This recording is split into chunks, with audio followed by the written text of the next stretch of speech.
Officer था। मूल रूप से मध्य प्रदेश के रहने वाले सौरभ की पोस्टिंग राजस्थान में थी। घर से ज्यादा दिन दूर रहने के कारण सौरभ बोर हो जाता था। यार दीपक, जिंदगी बड़ी बोरिंग हो गई है।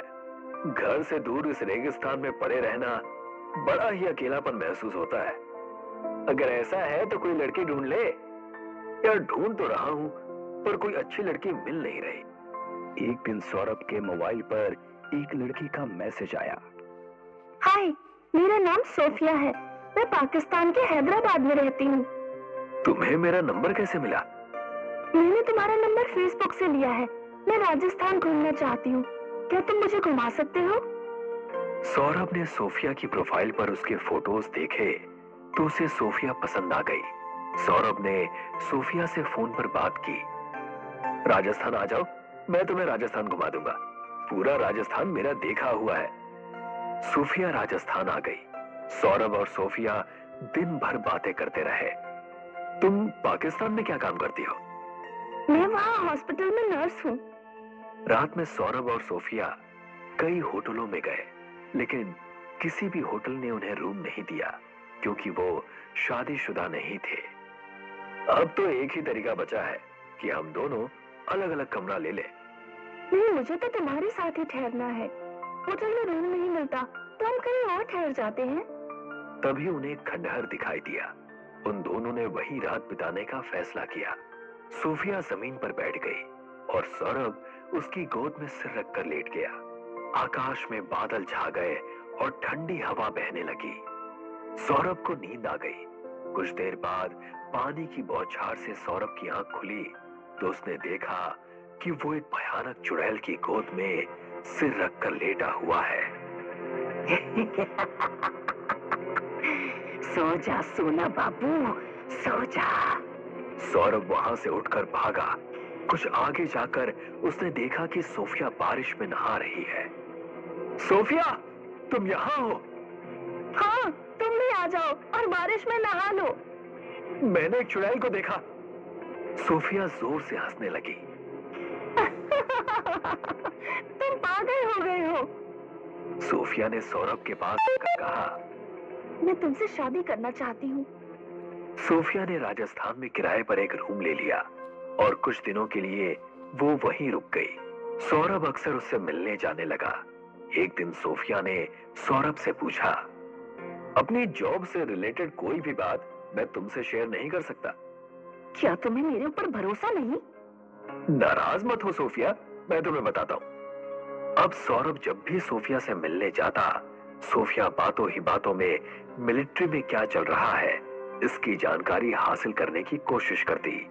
एक दिन सौरभ जब सोफिया के रूम पर पहुंचा तो सोफिया ने उसके लिए ड्रिंक बनाई। क्या बात है, आज तो तुम्हें बहुत प्यार आ रहा है। ये बताओ जानू, प्रोजेक्ट पी क्या है? मैं इस बारे में तुम्हें कुछ नहीं बता सकता। डिपार्टमेंट ने सख्त मना किया है कि इस बारे में अपने परिवार से भी डिस्कस नहीं करना है। प्रेमिका परिवार से बढ़कर होती है।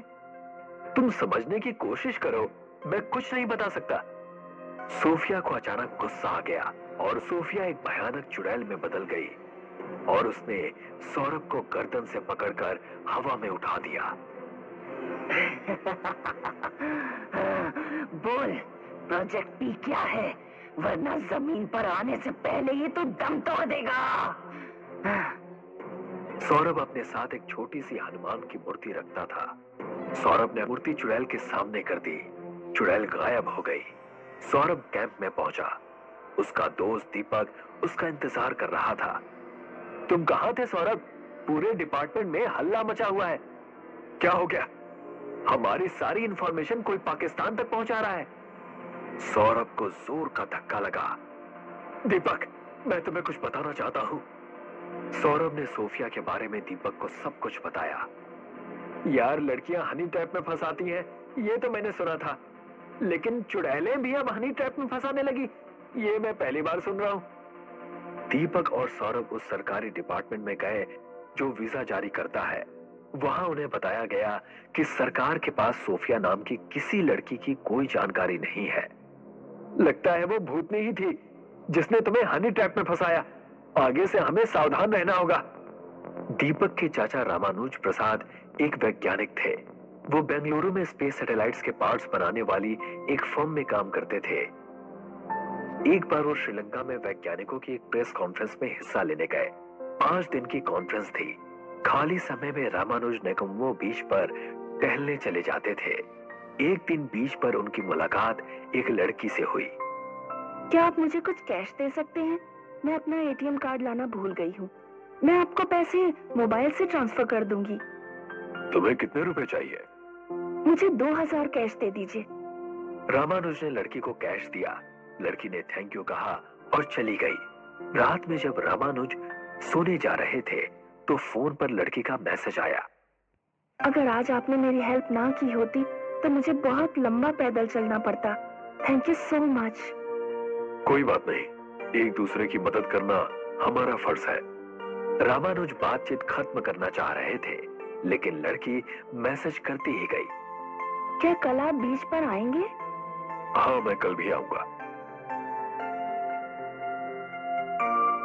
आपने मेरा नाम तो पूछा ही नहीं। तुम्हारा नाम सोफिया है।